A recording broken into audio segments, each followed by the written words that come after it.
Bismillahirrahmanirrahim. Assalamualaikum warahmatullahi wabarakatuh. Ahlan wa sahlan, sabahal khair wa kaifa halukum.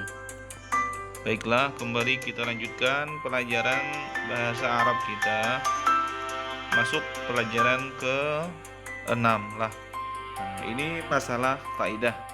Kaidah sederhana bahasa Arab. Materi bahasa Arab ke-6 kita akan membahas tentang al-kalam.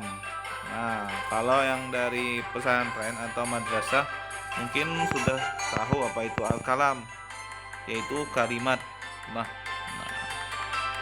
beda dengan bahasa Indonesia.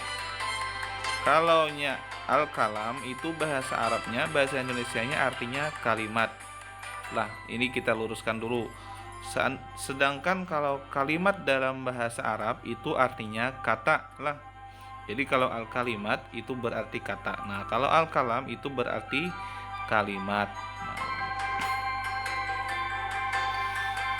Nah, pembagian kalam lah. Pembagian kalam-kalam itu terbagi menjadi 3 sama seperti kita bahasa Indonesia. Ada yang namanya al-ismu, isim. Ada yang namanya al-fi'lu, fi'il.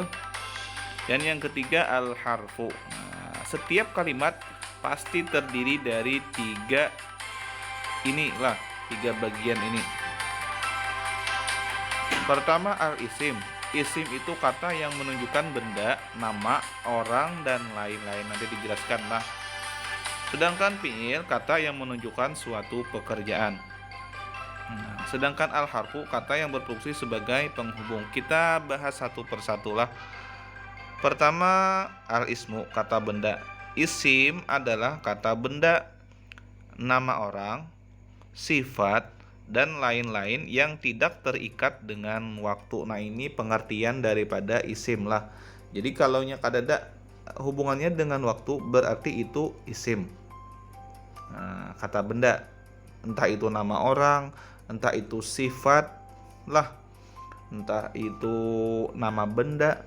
Nah, itu termasuk ke dalam isim. Contohnya di sini Muhammad itu nama orang.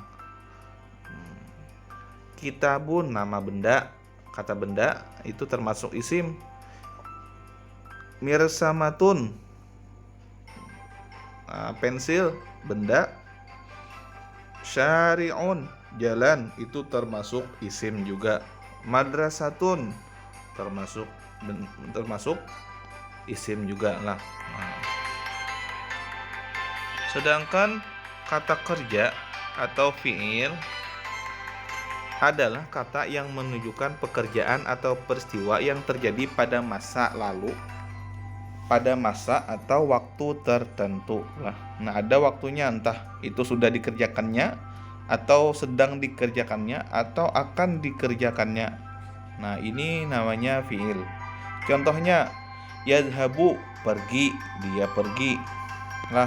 Yadhabu itu pergi. Nah, itu berarti ada waktunya kapan dia pergi.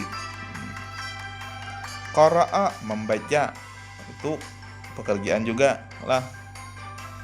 Yal'abu bermain termasuk pekerjaan, ini termasuk fi'il juga lah.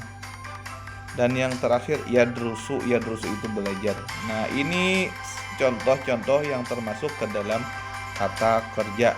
Nah, sesuatu yang berhubungan dengan pekerjaan itu termasuk ke dalam fi'il lah. Cirinya biasanya bisa ditambahi kata kapan di awalnya, misalnya kapan pergi, kapan kamu pergi, kapan kamu membaca, kapan dia bermain, kapan kamu belajar. Nah, itu berarti termasuk ke dalam fi'il. Nah, dan yang terakhir adalah al-harfu. Al-harfu itu kata penghubung lah. Kata penghubung di sini macam-macam. Kata yang menunjukkan arti bersama kata yang lain dan tidak memiliki tanda yang bisa membedakannya. Tidak ada cirinya. Nah, kalau isim itu ada cirinya nanti.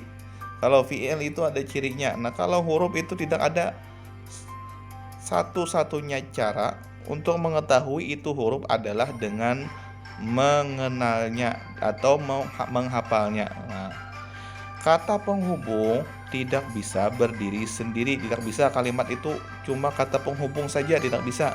Nah, sedangkan isim dan fiil bisa berdiri tanpa ada kata penghubung. Nah, termasuk kata penghubung di sini contohnya ila, ke. Nah, ila itu artinya ke. Aina, di mana, kata tanya. Ma'a, bersama, kata penghubung. Dan itu termasuk kata penghubung juga, wa lah. Nah, ini contoh-contohnya. Nah, nanti berikutnya akan Bapak berikan beberapa kalimat. Nah, kalian menentukan mana yang termasuk isim, mana yang termasuk fiil, dan mana yang termasuk huruf lah. Nah, di sini Bapak berikan contoh sederhananya. Misalnya kalimat sederhananya seperti ini. Muhammadun yata'allamu fil fasli. Muhammad belajar di dalam kelas. Nah, Muhammad belajar di dalam kelas. Muhammad itu termasuk isim. Kenapa? Karena dia nama orang. Muhammad itu nama orang. Yata'allamu artinya belajar. Belajar itu termasuk ke dalam fi'il. Nah, kata kerja. Fi, di. Nah, fi itu di berarti dia merupakan kata penghubung, maka dia termasuk ke dalam al-harfu. Nah, kata penghubung lah. Sedangkan al-fasli, fil fasli, kelas. Kelas itu ada bendanya. Nah, berarti termasuk al-ismu. Nah, ini contoh sederhana lah. Nanti akan Bapak berikan beberapa kalimat, mungkin satu atau dua kalimat. Nah, kalian tentukan mana yang termasuk isim, mana yang termasuk fiil, dan mana yang termasuk huruf lah. Insya Allah minggu depan. Kira-kira ini dulu yang dapat Bapak sampaikan. Mudah-mudahan yang sedikit ini dapat memberi manfaat bagi kalian semua lah. Dan tetap kita perhatikan kesehatan kita bersama. Jangan terlalu banyak berada di luar rumah lah. Tetap taati protokol kesehatan yang telah dianjurkan pemerintah. Jaga kesehatan dan tetap semangat. Berilaanlah. Assalamualaikum warahmatullahi wabarakatuh.